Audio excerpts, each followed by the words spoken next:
ఆకివీడు రామాలయంపై దాఖలైన పిటిషన్ను హైకోర్టు కొట్టివేసింది. అసలు న్యాయస్థానం పరిశీలించిన రికార్డులో ఏముంది, ఈ తీర్పుపై భక్తుల స్పందన ఎలా ఉంది, ఈ విషయంపై మరింత సమాచారాన్ని మా ప్రతినిధి సంజయ్ కుమార్ ఫోన్ ఇన్ ద్వారా అందిస్తారు. సంజయ్. Good morning Chiranjeevi.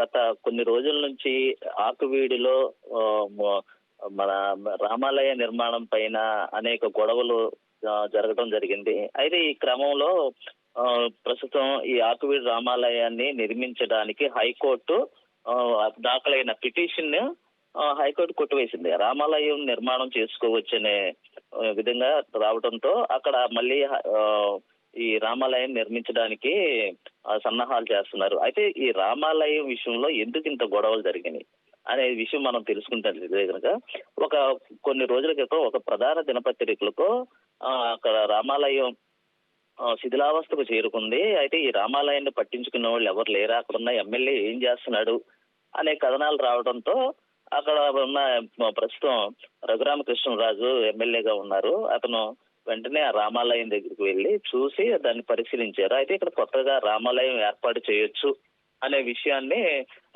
వెల్లడించడంతో అక్కడ ఉన్న ఒక వర్గము ఇక్కడ రామాలయం కట్టడానికి వీల్లేదు, ఇక్కడ ఎవరు హిందువులు లేరు అని వాళ్ళు ఎమ్మెల్యేకు సమాధానం చెప్పడంతో సరే మీరు ఎవరో ఏంటి మీ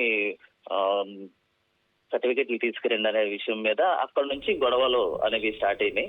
ఈ క్రమంలోనే రామాలయం శ్రీరామనవమి రోజున రఘురామకృష్ణరాజు అక్కడికి వెళ్ళి ఇక్కడ రామాలయంలో పూజలు నిర్వహించడానికి అన్ని చర్యలు చేపట్టారు. దీంతో ఒక వర్గం దీన్ని వ్యతిరేకిస్తూ అక్కడ ఉన్న వారిని అడ్డుకోవడానికి దగ్గర ఎక్కువ మంది అక్కడ ఆ గ్రామస్తులందరూ చాలా మంది చేరుకోవడంతో అక్కడ ఉద్రిక్త వాతావరణం చోటు చేసుకోవడంతో పోలీసులు భద్రతా నడుమ అక్కడ రఘురామకృష్ణరాజు అక్కడికి చేరుకుని రామాలయంలో పూజలు నిర్వహించారు. అనంతరం అతను వెళ్లిపోయే క్రమంలో ఈ గ్రామస్తులంతా అతన్ని అడ్డుకుని దాడి చేసేందుకు ప్రయత్నం చేయగా అక్కడ జనసేన కార్యకర్తలు కొన్ని గాయాలైనాయి.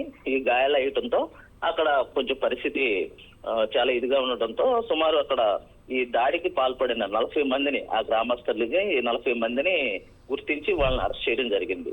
ఆ తర్వాత ఈ నెల 3వ తేదీన రామాలయాన్ని శంకుస్థాపన చేయడానికి అన్ని ఏర్పాట్లు పూర్తి చేశారు. రఘురామకృష్ణరాజు చేసిన ఈ దీంతో అక్కడ ఉన్న కొంతమంది ఒక వర్గం దీన్ని వ్యతిరేకిస్తూ చెలో ఆకువీడు అనే పిలుపునివ్వడంతో అక్కడ ఉధృత వాతావరణం కొంతమందిని అదుపులో తీసుకున్నారు, కొంతమందిని ఆ గ్రామానికి రానివ్వకుండా చూడటం జరిగింది. దీంతో అక్కడ అదే జడల శ్రావణ్ అనే ఒక వ్యక్తి, ఒక న్యాయవాది హైకోర్టులో పిటిషన్ వేశారు. ఇక్కడ రామాలయం నిర్మించడానికి వీల్లేదనే దాని మీద పిటిషన్ వేయడంతో ఈ కోర్టు ఈ పిటిషన్ ను పరిశీలించి అక్కడ రామాలయం ఏర్పాటు చేసుకోవచ్చు అని తీర్పు వెల్లడించడంతో మళ్ళీ రామాలయాన్ని పునర్నిర్మించడానికి అక్కడ అన్ని ఏర్పాట్లు చేశారు. అయితే దీనికోసం ₹1 కోటి కూడా విరాళం వచ్చినట్టు మనకు సమాచారం అందుతుంది చిరంజీవి. Thank you Sanjay.